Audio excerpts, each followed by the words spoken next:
In this After Effects tutorial, I'm going to show you how to create shooting stars inside After Effects using Video Copilot's free Saber plugin.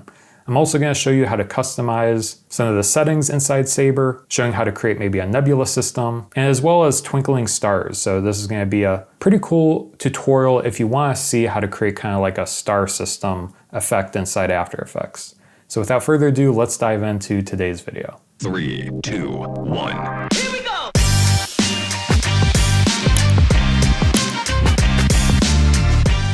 So I'm inside After Effects, and to get started, I'm going to go up to Composition, New Composition. I'm going to name it Shooting Stars, and then from the preset window, I'm just going to choose 1920 by 1080. I'm going to make my duration 30 seconds long, and my frame rate going to be set to 29.97. And next what we're going to do is create the background color. So I'm going to go up to Layer, New Solid, and then I'm going to just name this background and then make sure that it's comp size. And then from the color picker, I'm just going to choose a nice dark purple bluish type of background. We can change this later depending how it looks. And then next I'm going to add a vignette. So I'm going to go over to Effects and Presets. I'm going to type in vignette and then just double click it to add it to the effect.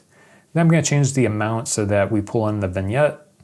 And then I'm going to go back up to Layer, Solid Settings, and then adjust the color so that we get to more of our liking. Next, what we're going to do is create the stars. So I'm going to go up to Layer, New Solid, and I'm going to name the stars BG, then make comp size, click OK. And to make the stars twinkle, I'm going to add the fractal noise effect. So I'm going to search for that, click and drag it to my solid.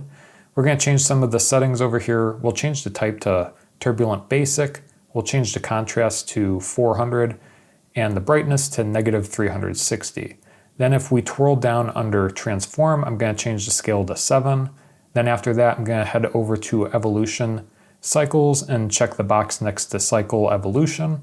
Then I'm going to keyframe the evolution. I'm going to start it at 0 and then go out to 30 seconds and change it to around 10 or so. Now next what I'm going to do once we have that set, I'm going to duplicate it and use track mats to just display the white. So what I'm going to do is pick whip the bottom layer to the top layer and then click the switch once to change it to a luma matte. This way it'll just display the white or the luminosity of the white parts of the stars. And then I'm going to pre-compose these two layers by selecting them, right clicking and going to pre-compose. I'll just name this stars overlay pre-comp, click OK.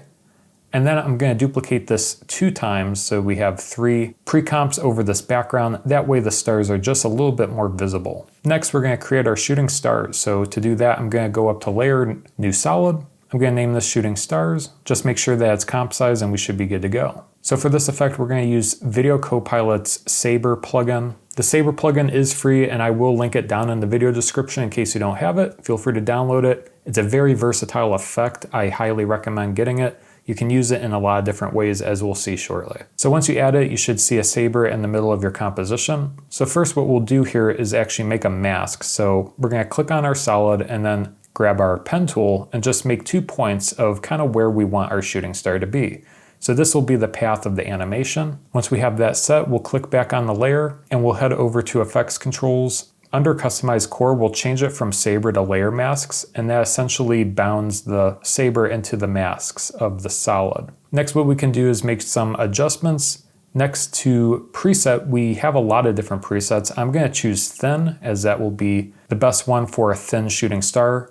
Then we can change the color, so I'm going to change it to kind of like a lavender, light purple, bluish type of color. Then if we scroll down and go under Render Settings, we can change the background to transparent. That way we can see through it. We can see our colors and the stars. We can fine tune the color a little bit to get to more of our liking. Once you have it set, the settings you'll want to adjust to make it look like a shooting star is under Customize Core. So you'll want to change the start size to 0% and the end size to 200. And that kind of creates that trail effect of the shooting star. Next, we'll keyframe the offset of the start and end. So we'll basically go out to 1 second first and we'll keyframe the start offset. Make sure at 1 second it's set to 100 and at the beginning, change it to 0% so it animates on like this. Then at 15 frames, you'll want to keyframe the end offset. So make sure that it's starting at 0, keyframe it, and then go out to 1 second and then change it up to 100. So this basically erases the shooting star as we play this back here. And if you want several shooting stars, what you can do is duplicate it by hitting Command D. Just slide over the layer, and then you can easily click and drag the vertex points to a different location to your liking. Say if we want to go on the other side here, and here we have 2 shooting star animations. Now you can use the Saber plugin for a lot of different things, and one other thing I want to show you in this tutorial is you can create a pretty cool Nebula effect. So if you go up to Layer, New Solid, we'll just make another solid here to add a mask. We'll name it Nebula, and then click OK. And then we'll grab our pen tool, and we'll just draw out a mask here, kind of where we want our nebula to be. Once we have that set, we'll add the Saber plugin to this. And then under preset, there is a nebula option. So as you can see here, it kind of creates a nebula type of looking Saber effect. Then under customize core, we'll change it back to layer masks. So it snaps it to the mask of the layer. And then we'll change the render settings to transparent.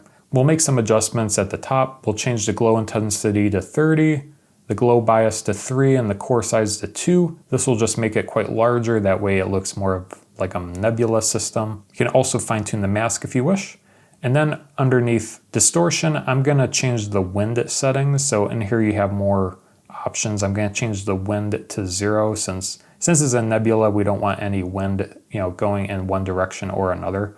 But yeah, this is an example of what you can do using the Saber plugin in After Effects. If you want to see other ways to use the Saber plugin, maybe creating some cool neon sign effects, I did make another video going over how to do that. I will link that video right up there. But otherwise, I hope you enjoyed the tutorial, and we'll see you next time.